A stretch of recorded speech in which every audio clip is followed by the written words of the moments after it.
Hey, everybody, welcome back. This is not the official episode this week of the Unfunniest Podcast, but this is going to be the UFP Media's Michigan High School Athletic Association preview for the upcoming round of the playoffs. This is the regional finals coming up this weekend. We had such great response from everybody over the last couple of weeks to some of our clips that we wanted to go a little more in depth. Mike, the old gunslinger from high school quarterback, is present with us, obviously. And let's be honest, the real star is Bob Patterson, who is the wide receivers coach for Bloomfield Hills High School. You guys are what, the Blackhawks? Yes, sir.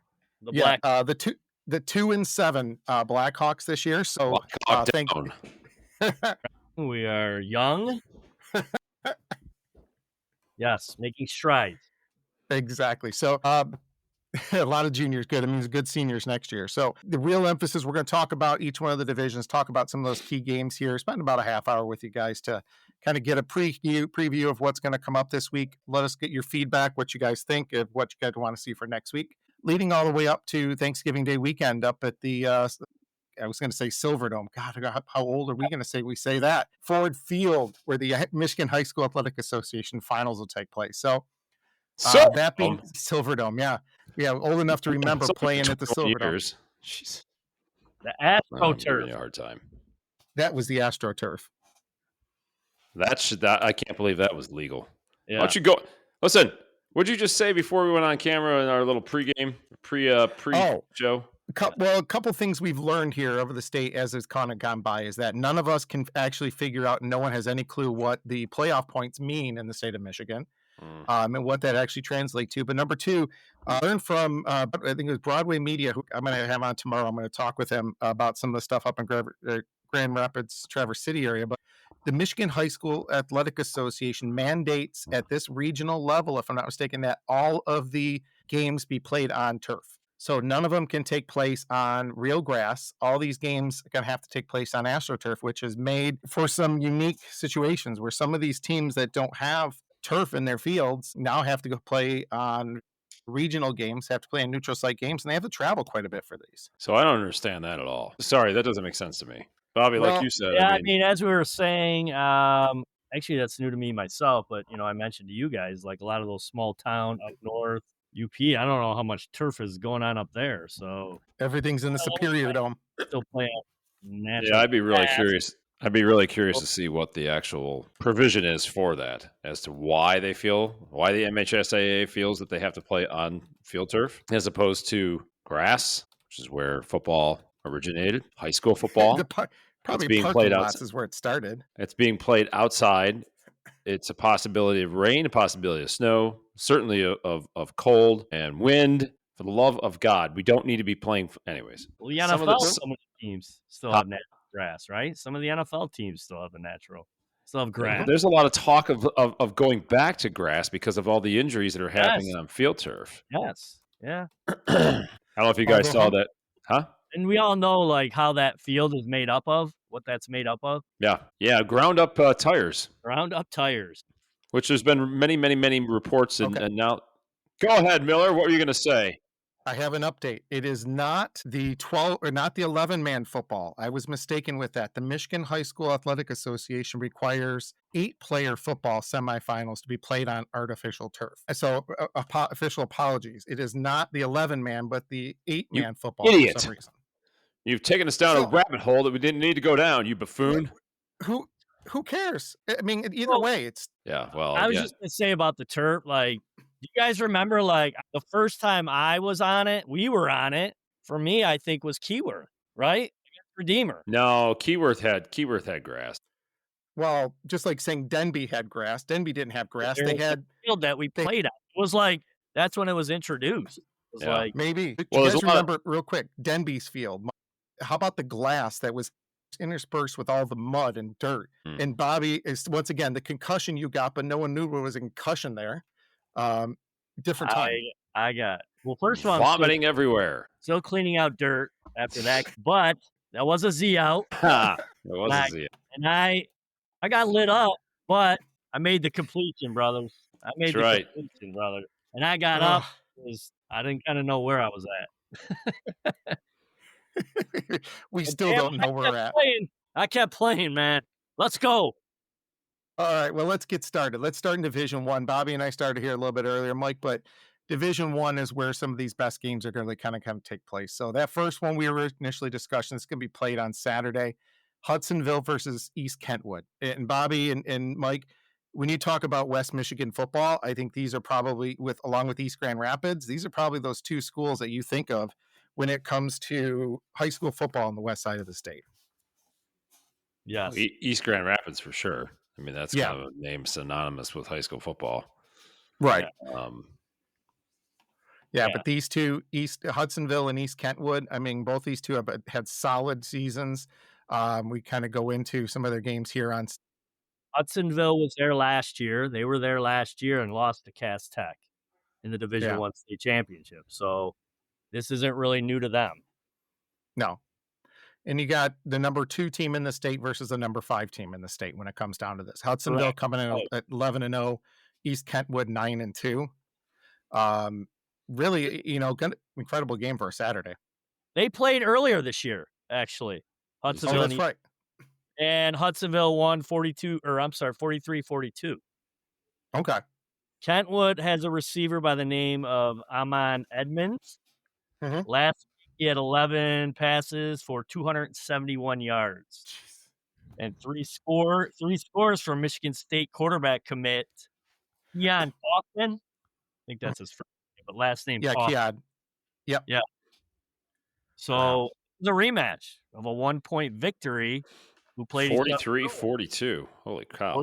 43-42, yes. High scoring power offense here. Yeah. Where's this game being played at? This is going to be played, I believe, at Hudsonville. Hudsonville, yeah. All right. Yep. So this will be played on Saturday at 1:00. I mean, these are traditional running powers. I mean, it surprises me the amount of passing yards that you had there, but it's the battle of the birds, the Falcons and Eagles. Get those birds out of there. So I think, to me, Hudsonville is going to come through. But like you said, they played earlier this year, a real tight scoring game where Hudsonville won by 1, obviously. I mean, it's going to be crazy. I mean, let's just look at that box score real quick from that game when it comes down to that head-to-head matchup. So Kaufman, like you said, 17 for 30, 189 yards, 3 touchdowns. Rushing, 166 yards rushing for East Kentwood. And then Hudsonville, their quarterback, 222 yards and 4 touchdowns with 113 yards. That's pretty good for a high school quarterback. Mm-hmm. Very good. That was my 265-yard last game of sophomore year against Oakland Catholic, and we won. At that time, it was Cardinal Mooney's single game passing record. Yeah, might have been broke. I don't know. I'd have to look. About 400 yards. Radio of passing, for 3. That's insane. We'll go over. We get the Mooney guys back on here one day to kind of go over the rest of those. The other big matchup, one of the other big matchups that we'll kind of go down here is that Catholic Central Clarkston. Catholic Central. I got to see CC play St. Mary's this year, and I will say that by far the most impressive athlete in the state of Michigan I've seen so far is, of course, I haven't gotten to see. We'll talk about him here in a second with Cass Tech, but Samson Gash, who is going to Michigan State next year. Gash is incredible with what he's done and the way he's able to run that ball. Just the speed he has moving around, it's kind of incredible to see. Bobby, have you had a chance to see any of Gash's stuff this year? I have not, but I just know both these programs they're always around this time of year. Both well coached, well disciplined football teams. Mm-hmm. Especially Catholic Central. Catholic Central, yes. Very, very tough. Yeah. Very tough. tough. CC, it's just CC. I mean, yeah, CC's what, 11-0, right? 11-0, 5-0 in the league. Yeah. Mm-hmm. I mean, they haven't had many close games this year. You look at their box score down here. Mm-hmm. I beat up on Brother Rice 41-8. I mean, that's in St. Mary's. 30. They beat St. Mary's 29-14, and it wasn't that close. Yeah. So and they beat up on De La Salle 36-6. Heartland's not bad. They're decent. No. Yeah. Brighton was good this year too. Brighton, yes. King's pretty decent. They beat up on King 26-14. Mm-hmm. Yep. But then again, that's a LaSalle thing. King's 2 divisions lower than what CC is. CC is, So yeah. yeah. So we'll go into that. We'll go because in fact that's the one King and LaSalle are playing that we're going to go over that matchup here in a little bit.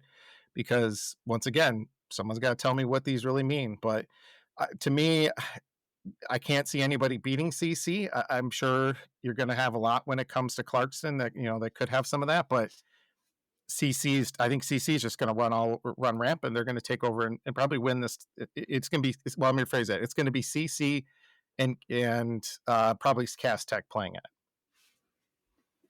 I think. Where'd you watch them play? When you did for WJR?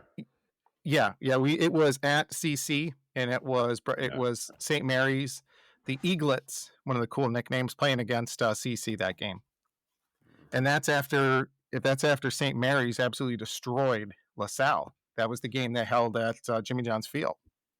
So let's talk about the number one player in the state, CJ, when it comes down to that Cass Tech and Saline game. Yes. So this game is going to be at Cass Tech, but Saline, and I didn't realize this. You didn't realize who Saline's quarterback is? Yes. He's the grandson of Lloyd Carr. Tommy. Yep, and Tommy's the CJ's brother, the quarterback at Notre Dame. Correct. Yeah. So, and if I saw it right, he's also going to Miami of Ohio, but we won't hold that against him right now. He is. They also have a tight end who's a stud who's going to Georgia. Lincoln Oh, that's Key right. Name. And they have a lineman going to U of M as well. But this tight end, I guess, from what I hear, because I have not, seen Saline, but he's he's going to SEC. He's legit. So be aware of him. Yeah, it's Saline. Yeah, Lincoln Key's here. Yeah, I know Cass Tech's Cass Tech, but don't fall asleep on Saline here. No, Saline's has a pretty good program the last 5 years too. Yeah, I mean, they always seem to be in it. Yes. Well, yeah, it's been the card game there. CJ before his brother Tommy now. So for the last 6 years, you've had a Carr leading Saline when it comes to their quarterbacking. Yeah, Lloyd Carr lives out on Tommy lake Carr's, out there. Yeah, bring the boats into it, Mike. Yep, I was going to say, I've got one of my accounts that takes care of his vessels. So Tommy Carr averaging 254 yards passing a game, and the quarterback, for Cass Tech, 247, 247. So is this going to be a shootout, or is this going to be a defensive struggle? What do you guys think? I say it's Go ahead, Buck. I think it'll be a shootout. Yeah. I mean, you got Sadler, you got Lincoln, you got Tommy, you got a lot of offensive weapons going on here. Yeah. So, I mean, if you're asking me that question, I'll say it's going to be a shootout. Shootout. That's what I was going to say too. So, how bad is Bedford, by the way? Sadler, he's North Carolina commit. Yeah, right? Sadler I looked at it. Yeah, North Carolina, Coach Belichick. Yeah. If Belichick's going to be there next year. Correct. His girlfriend to be coaching. Now he's a North Carolina commit, from my understanding. I got to see how bad Bedford was, only because Bedford, there was the common opponent between these two, and Cass Tech won 61-0, and Saline won 51-0. So it scored 112 to nothing. Bedford must not have been too good this year. So we'll see there. So to me, that's probably going to be one of the best ones, but I can't wait until you get that rematch that matchup at Ford Field between probably Cass Tech and CC. I can't see any of those two lining up differently, or I can't see that really going any other way. But that the wicked stepchild, or the of this room, the Adams game versus Romeo. Mm-hmm. Adams I saw play this year when they played against Rochester High School. So Mike ROCCHCHESTER, Rochester. But the Adams totally destroyed Rochester that game, and then they beat them up in the first round of the playoffs again. the highlights of the bagpipes playing at the game, which, by the way, is one of the coolest things I'd seen all year, was the bagpipes being played at the Highlanders game, Adams game. They had the before that game bagpipes happened. playing at the game? They had bagpipes before the game. Wow. It's pretty cool. We did a 7-on-7 this summer with Adams, actually. So how'd you fare? Yeah, we did all right. So here's your problem. Now here's your problem with 7-on-7. Sometimes you don't have all your ponies there. Yeah, right. Technically they're not mandatory, but I mean well, not only that, you're not in game shape either, for that matter. In the summer 7-on-7. And obviously there's no contact. There's no physical contact, a lot of that stuff. So I mean, I think they were missing a lot of some of their guys, but Coach Petrito, Tony, he does a good job with Adams. He's been around for a while, and he always has that program. But and Romeo's tough though. Those boys. That's another one. Romeo's always in it. Those boys can play. This Joe Badalamenti's kid played there last year as a wide receiver. Yeah, that's the monster. The monster, Joey Botafuco. Joey Botafuco. No way! He came to Quentin Bay with us one year. Oh boy! Oh yeah, that's last time I laid eyes on him. You know what? Yeah, Bobby. Yeah, he is the person who originated the Lumpy's Got Skills. Yeah. His son Joey Jr. was he was a pretty good wide receiver for them. Yeah, and he was a defensive back too. So they fell a little short. They made the state playoffs last year. I don't remember exactly where they ended up, but they played pretty well. Yeah, came up a little short, but And if this matchup is anything of what happened early in the season, obviously the 28th of August, Adams 39-7, they beat Romeo at Adams. I think what it is Adams just has too much power, too much speed, and I think that Romeo is going to be tough to play to keep up with him. But obviously both teams made it this far, so I guess we'll see really what comes down to it. What's going to happen there? Right. So there's our Division I roundup. I think. Do you guys have any different thoughts than what I do? I think CC is going to beat Clarkston. I think Cass Tech will beat Saline. And then I think it's a coin flip with the East Kentwood and the Hudsonville game, but I think Hudsonville might win that one. And this one, I bet you Saline pulls the upset there against Cass Tech. Yeah. Yep. I could see that. It's a Bucks point. Don't sleep on them. I mean, yeah, it's what defense is going to show up. Right. What kind of Sadler going to have? So, I mean. Yeah, I looked at Sadler's his stats this year. They weren't, his stats weren't too crazy when it came down to it. So compared to what he had last year, it's a fraction. But I also think that people were keying on him more. So you're seeing a lot more come down to it. Well, last week, you're talking about last week, he had 3 touchdowns for a total of 157 yards. Wow. Right. So, I mean. So yeah, that wins the ball game right there. Yeah. All right. Let's go Division 2. Not as many big necessarily names as what we're seeing here, so we're going to kind of concentrate on one of the games here, only because we've seen them. You got Traverse City Central Portage Central, traditional, obviously from that northwest and the southwest side. Portage Central has always had some pretty good teams there. Dexter and Carlson. You got Groves is going to be playing Lakeview. So there's going to be your Macomb County game there. I was going to say local. Right. And then you've got St. Mary's Prep, and you're going to have Dow. By the way, I don't really usually see St. Mary's called St. Mary's Prep, but the Chargers versus the Eaglets. Orchard for that one. St. Mary's Preparatory. Yes. And Orchard Lake won it last year. Okay. So they won it all last year. Yeah. Thank God it's not on that stupid red field. Yeah, there you go. Apologies to you, Eaglets fans. Right. Oh, hideous. That's bad. It's awful. How do you allow that? So they allowed that right after they saw Boise get their field. Yeah. So they said, let's do it.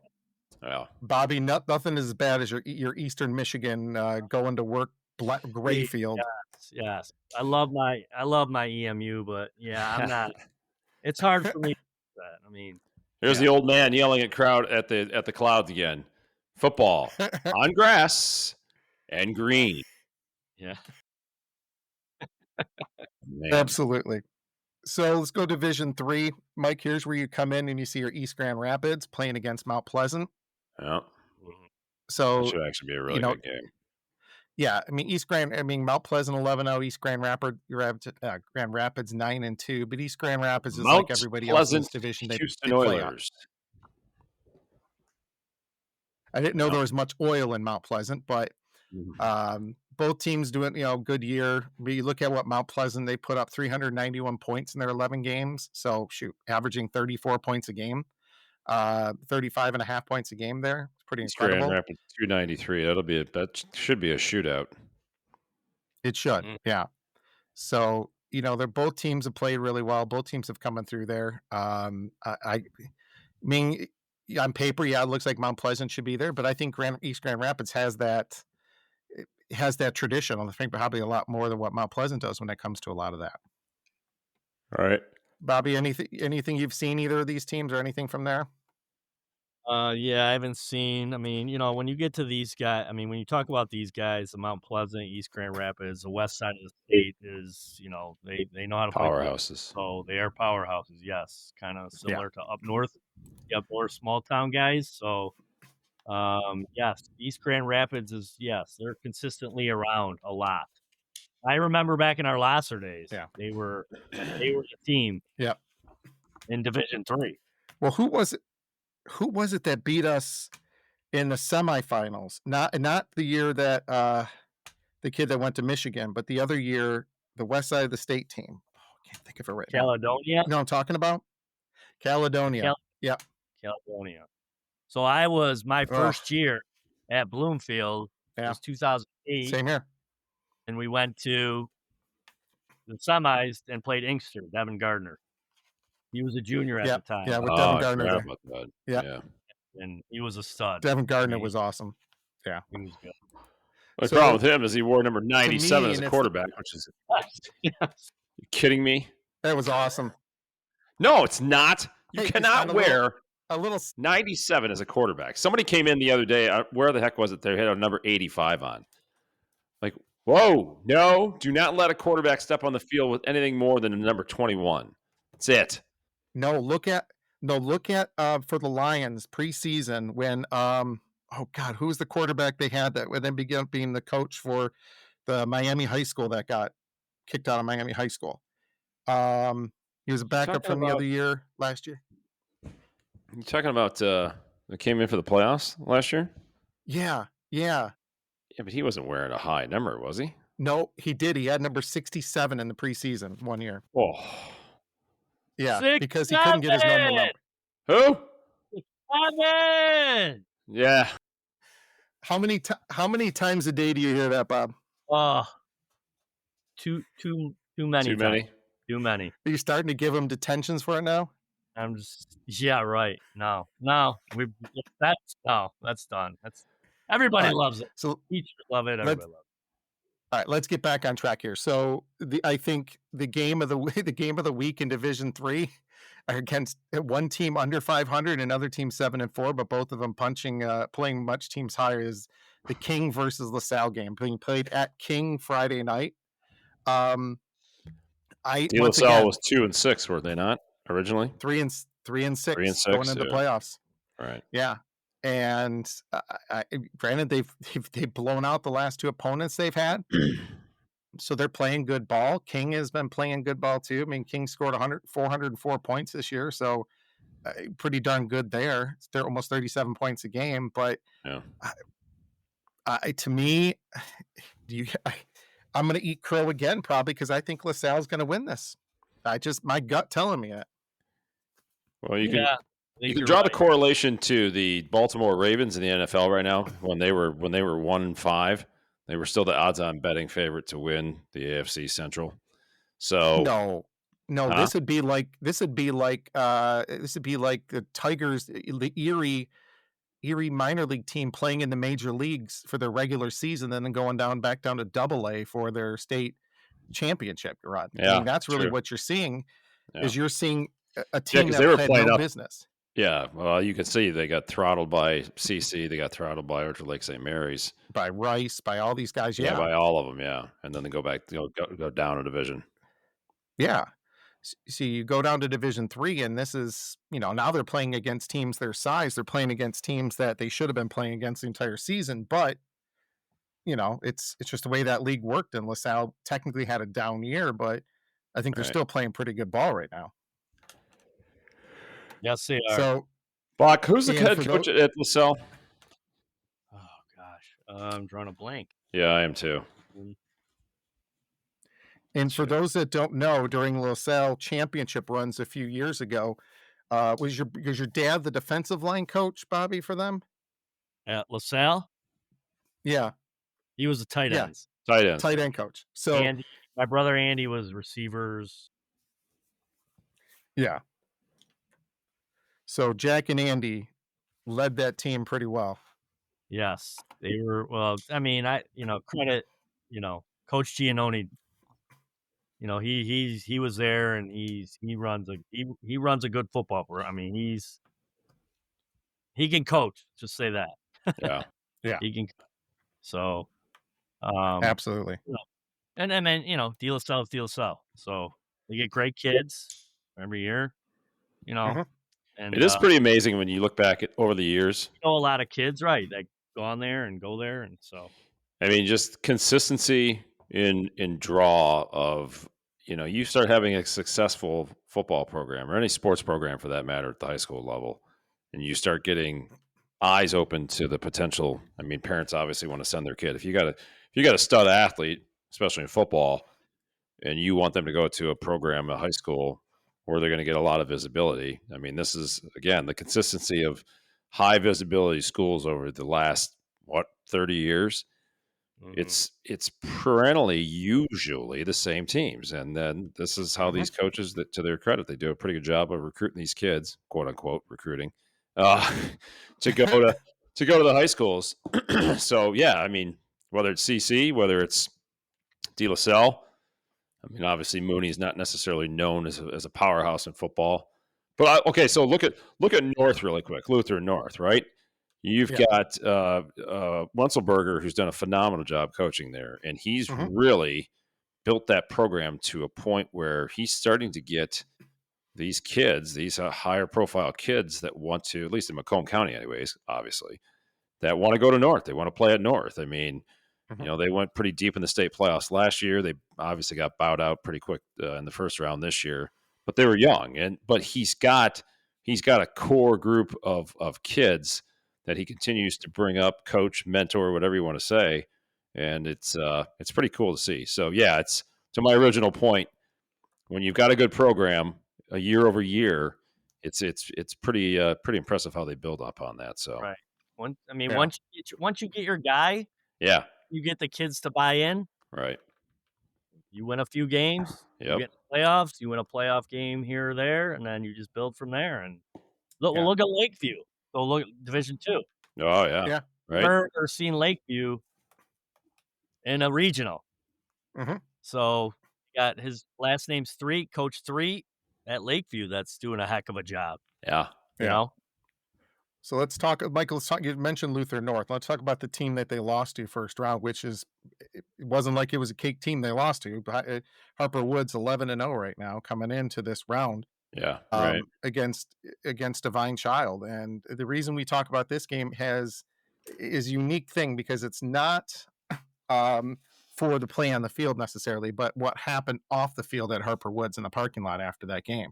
Or actually in the fourth quarter of that game, where unfortunate, horrible incident, the shooting that took place, where at least, the person is still recovering, but I don't think no one lost their lives, and thank God for that, and everything there. Well, come down to it, what happened is the plan, because Harper Woods is the higher seeded team, had supposed to be a home game for them, went and petitioned the MHSAA that they did not want to have fans at the game. They were going to have an empty stadium. And Divine Child and MHSAA said, no. The gates all go to the Michigan High School Athletic Association for this game. So they wanted to have it. Divine Child wanted people at the game. they probably could have found a turf site or some site close enough to Harper Woods to have this neutral site, but they're having it at John Glenn High School.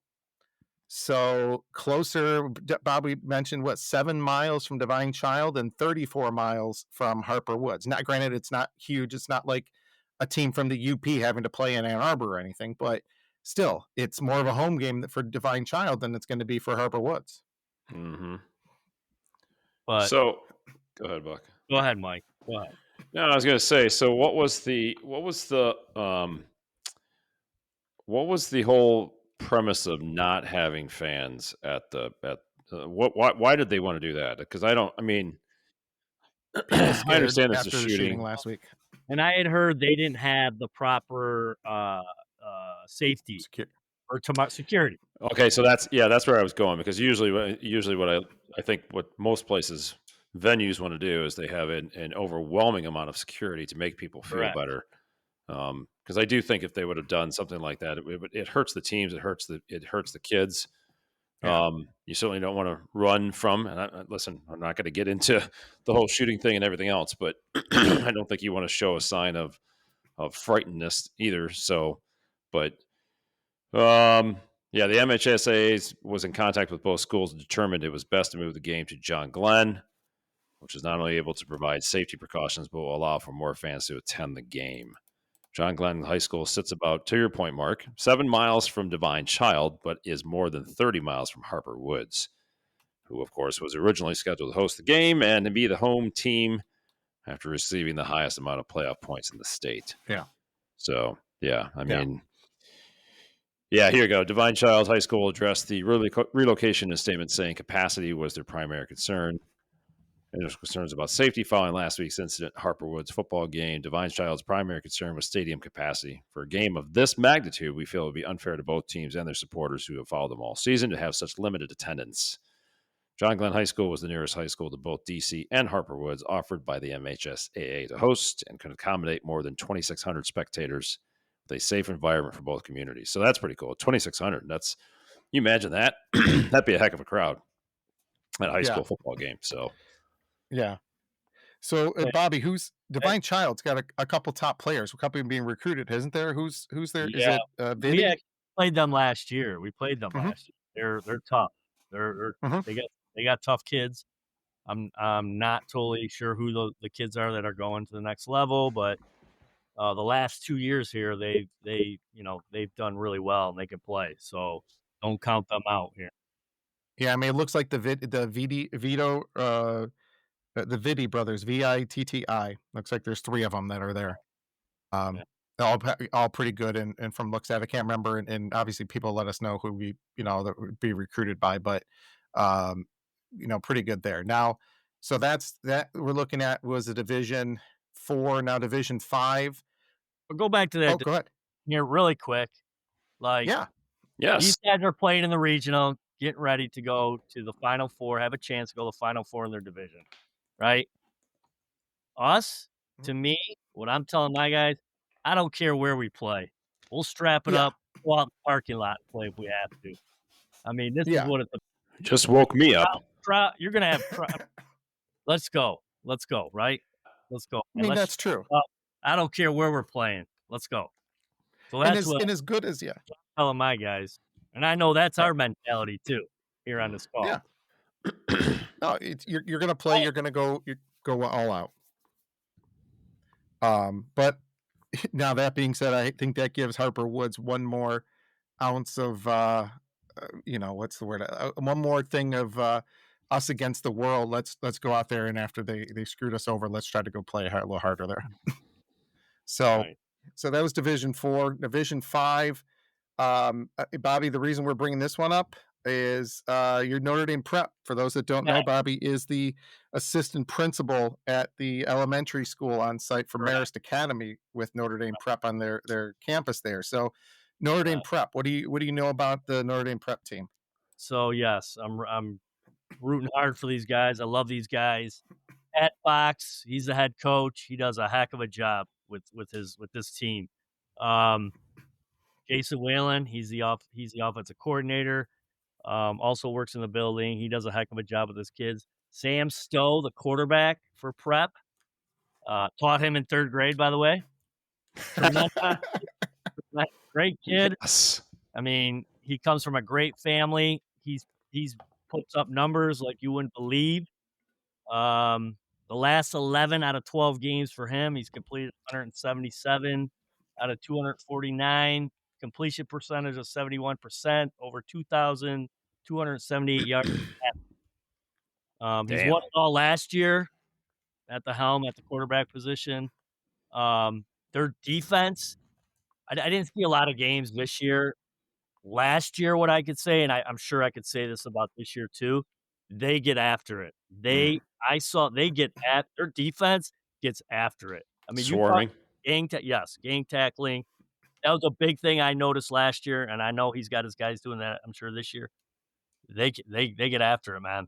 They play tough, and like I said, they do a great job there. Now Frankenmuth, this is gonna be a big game tomorrow night. Frankenmuth, they played each other last year in the state championship game. So Frankenmuth has a lot they want to bring to the table. Another small town. It's going to be a huge crowd. It's at Notre Dame tomorrow Where's this night. at? It's at Is it at Notre Dame? I'm Okay. going to be there. I'm going. We're all going. Family. But Frankenmuth, they're going to bring everybody. So The whole town. they're expecting a huge crowd. They're bringing the Zenders overrated chicken crowd. They're going to shut Bronner's down. Yeah, shut down Bronner, shut down the town out there. And so, like I said, and they took it to them pretty good last year in the state championship game. Yeah. So, but go Irish. Go Irish. I was going to say, we got to play a little favoritism for Buck. Go Irish. If they win this game tomorrow night, I think they win the semis and get to Ford Field again. Yeah, I think so too. So if you go back to that bracket, go ahead. Go ahead, Mike. Notre Dame. No, go ahead, Mike. No, I was going to say go back to that bracket because I was going to talk about Leuven Christie, who I got to watch play a couple weeks ago at Ford Field. Oh, that's right. Yeah. Yeah, that is a pretty impressive team. They have a hell of a running game. Their quarterback looked pretty good too in that game at Ford Field. Of course, they played center line at Ford Field and beat up on them pretty good. It was 42 to yeah, it was 42. Yeah, this is Division 6. There we go, Division 6. Yeah, 6, right? Yeah, Leuven Christie versus Ida. So it's kind of neat to see some of it is kind of neat to see some of these smaller schools. The other division had Michigan Center, which is another really small town, so very similar to Frankenmuth, middle part of the state. So you see some of these smaller schools in these latter divisions that these games, man. I mean, look at even Elmont, right? I mean, Elmont's another one. Of course, Darby Barker. Blew out Marine City. What? Blew out Marine City last week. Our By the way, friend of the show, Darby Barker. When did Marine City go down to Division 6? I thought they were always Division 2 or 3. No, they've gone down. No, they've been down there for a little bit now. Their enrollment's been down? They were kind of always I don't remember in 2 or 3. They were always 4 or 5. I thought they were 4. 4 or 5-ish. Okay. They're always 4 or 5-ish around there. Maybe it's just they look huge against the size against Mooney. Yeah.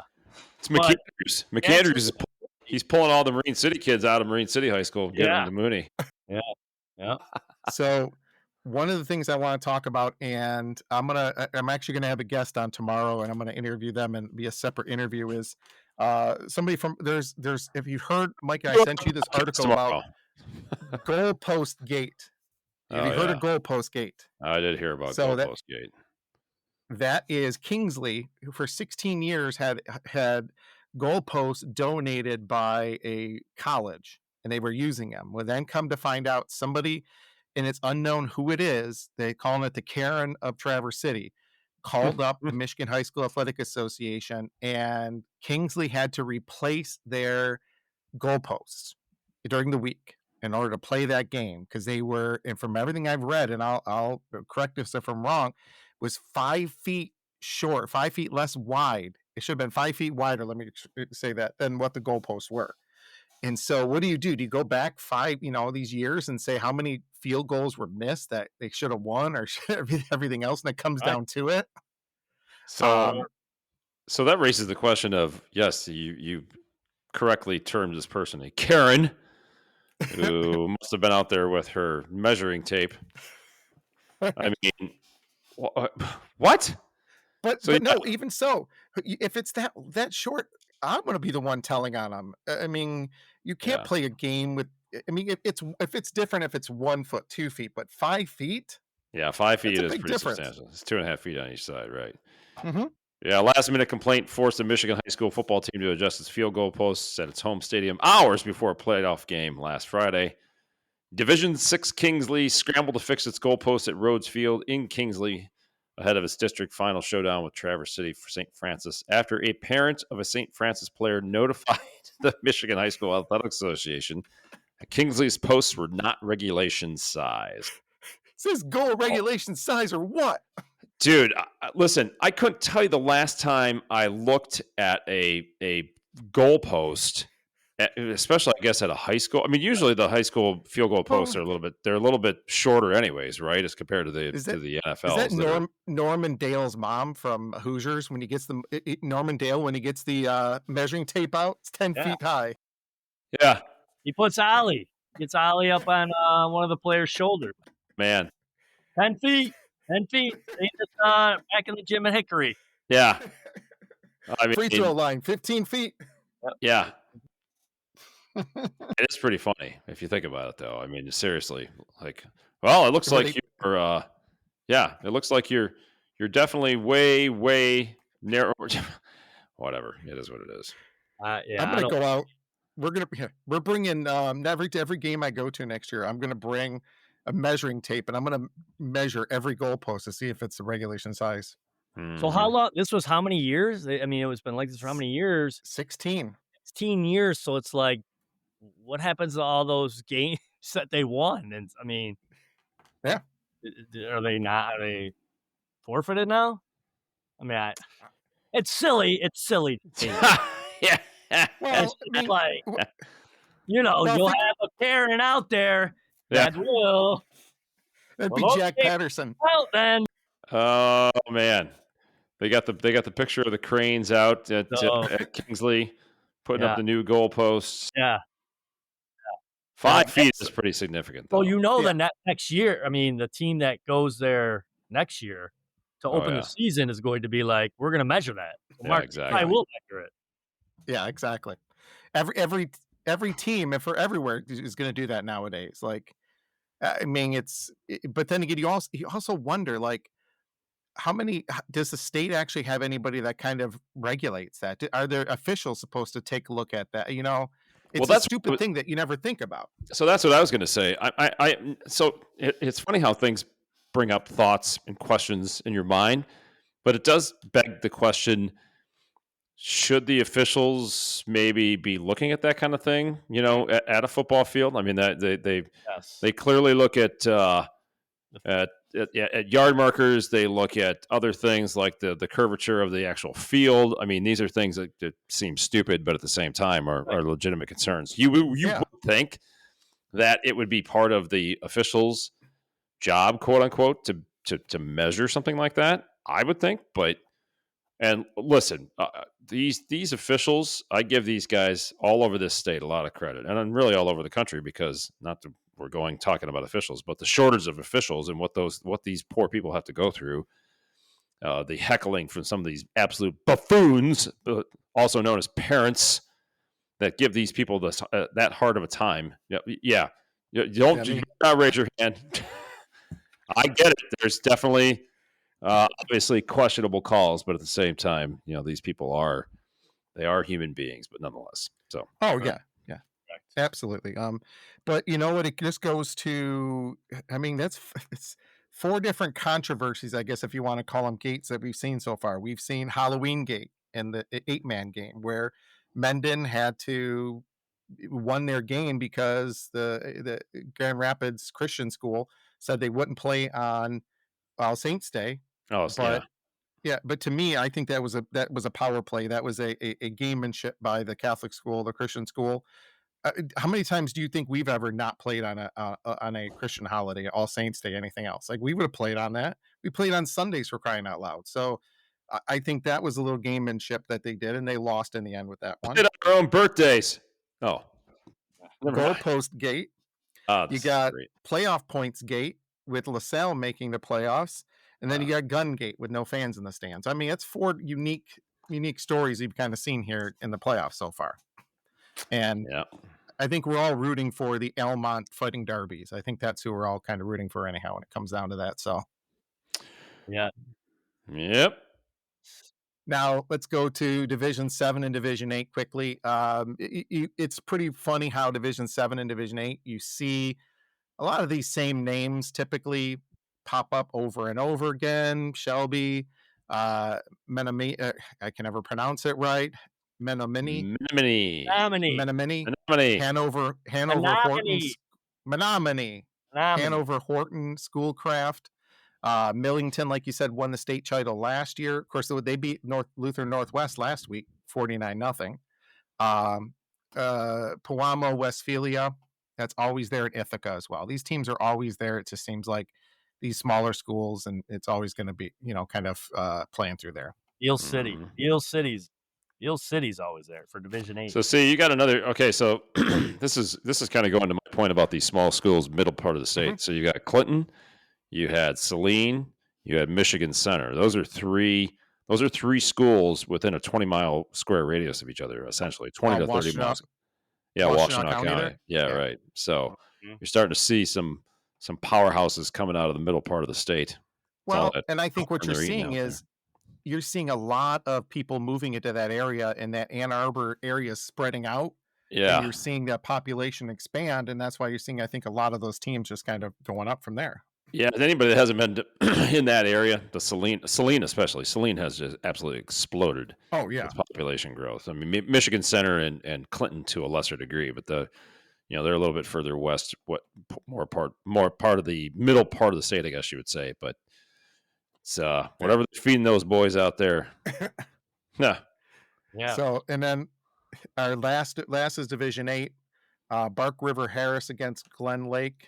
Hudson, always Hudson and Springport. How many years? Every year. Last year, weren't they? Yeah, I think so. Madison and Cabrini, and then Beale City and Harbor Beach. I mean, it's the same schools. I mean, that's, for anybody that doesn't know, we went to Cardinal Mooney, small Catholic school. We were Division 8.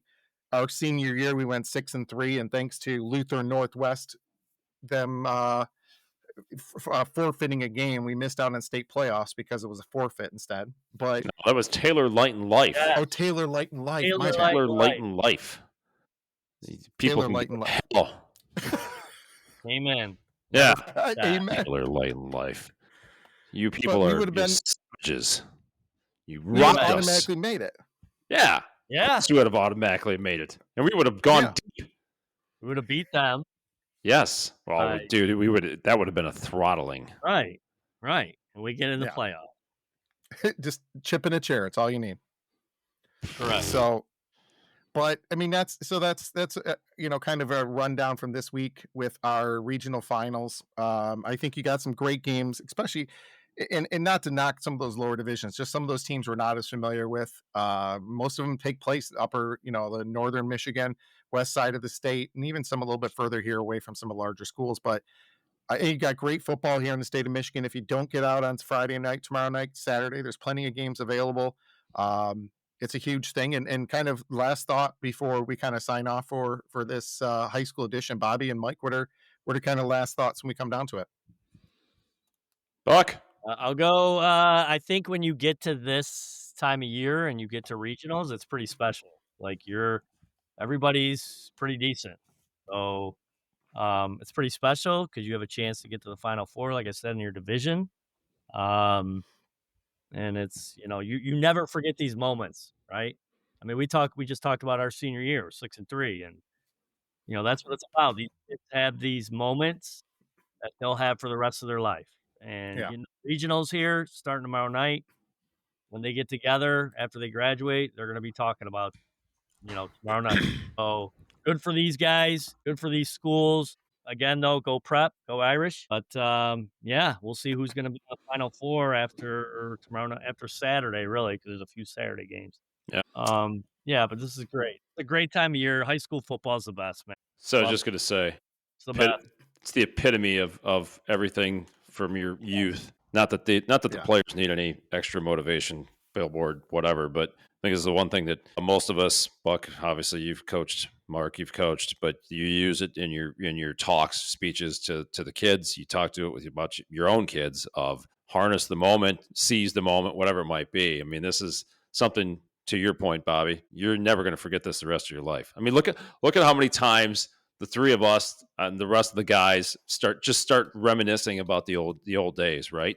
Those memories will go to our graves with us. So again, I don't think the kids need any extra motivation, but if you're looking for words of advice from some old dudes like us, it's like, dude, if we could only go back, yes, another Uncle Rico moment.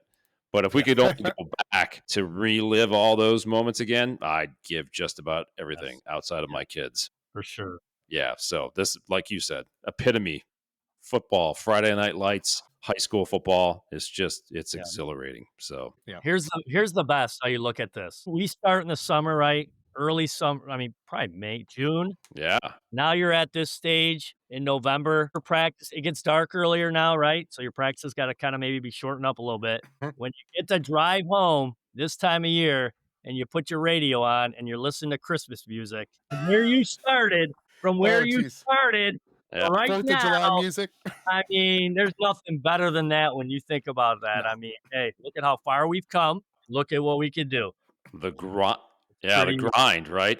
Man, that's a hell of a way to look at it. Exactly. June till November. Drive home Christmas music. Christmas music, man. And you're like, wow. Speaking of the finals, real quick, I was looking at the dates. The finals are on Friday and Sunday this year, the 28th and the 30th, because of Michigan State game on Saturday. So I forgot about that. Yeah. Well, Friday and Sunday, right? Friday, Sunday. So maybe that Sunday, depending on the matchups, maybe we're going to have to try to get the MHSAA to give us some passes, and we'll do a little live feed from Ford Field. I like the Friday Saturdays. I feel like, I'm not a big fan of the Sunday tradition, thing. But the Friday Saturdays. I mean, these guys are going to play on Sunday. Yeah. Like, come on. Yeah. Well, and Bobby, last thing, how many years have we were watching the high school finals playing euchre tournament on that Saturday? Yes.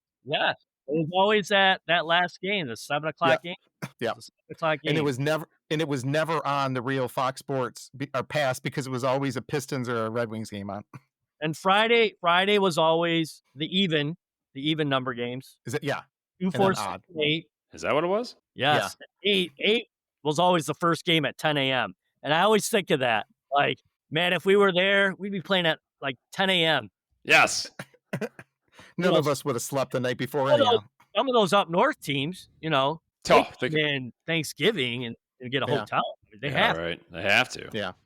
And then the odd numbers are Saturday usually. So absolutely. Great. So Mike, what are your last thoughts for this? What are you excited about? Well, it's the same thing I was just saying. I mean, it's the epitome of high school sports. I don't think there's anything better. I think, especially not to go off into a diatribe about college sports again, but the absolute debacle that is. But this is pure, raw loyalty, team spirit, to sound corny, but this is what it's all about. I mean, this is what you grow up for. This is why you choose a high school to go to, whether you are playing sports or whether you are not and you're in the stands. If you're a student at one of these schools, I would encourage you to absolutely make the trip to wherever they're at and get a student section and be loud and be distracting, right? I mean, I continue to go off on this stuff, but I just, McAndrews and I were talking about this when we were at the Prep Bowl. I'll tell you this really quick.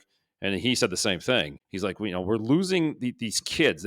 Some of them go to games, but they're so enamored with these stupid things. They're looking down at, it's a social event. Mm-hmm. So that's the one thing I would agree with still with college, even though it's a debacle. The football games, the basketball games, the student sections are game changers. They are momentum changers. They are home field, home stadium, home arena advantages. And I think that we've got to try to, maybe I'm trying to pioneer this myself, but try to get some of these high school teams back to that. Or it wasn't CC. It was, who was it at the Prep Bowl this year? Oh, Father Gabriel Richard, Ann Arbor Gabriel Richard. Their student section, they probably had at least 500 kids in that student section, and they were loud. They were on their feet the whole time. You're in Ford Field, the whole 60,000 people. Well, there's maybe 3,000 or 4,000 total at those games, and they made a difference, and it shows. So, once again, I've gone off on a diatribe, but if you are a high school, for anybody that wants to hire Mike, you can contact UFP Media as a student fan section consultant. Mike will come and teach your students how to cheer, how to stand, and what to yell. And I'm going to bring Buck with me because he's got more energy than I do. Go, I'm in. I know you are. But I mean, think about these kids that put their heart and soul in it, and like this will be the last time after tomorrow night, or a lot of kids that'll put the pads on. Yeah, exactly. Lay it all out on the line, boys. So it's just it's a great game, a great team sport. I think it's the greatest team sport. So there's no doubt. Right? Absolutely. Look what it does. Good luck to everybody tomorrow night, guys. Yeah, good luck. Yeah. So once again, everybody, thanks so much for joining us here. This is obviously for the regional finals. Next week, Final Four. We're probably going to come at you again next Thursday night and have a next roundup for it. A little more in depth with each team. But thanks, guys, for listening. Any coaches that are out there, please let us know. We'd love to have you on. Love to do an interview with you if you want. Talk about your school, talk about your program, athletic directors. Love to have you on as well. So thanks to guys so much. Mike, appreciate you being here, fresh off your red eye from Vegas. And Bobby, thanks so much, giving us some insight from your side as well. Thanks, guys. Always good to see you guys. Thanks for having me. Yeah, absolutely, guys. Thanks so much. We will talk to you guys later. Hey, man.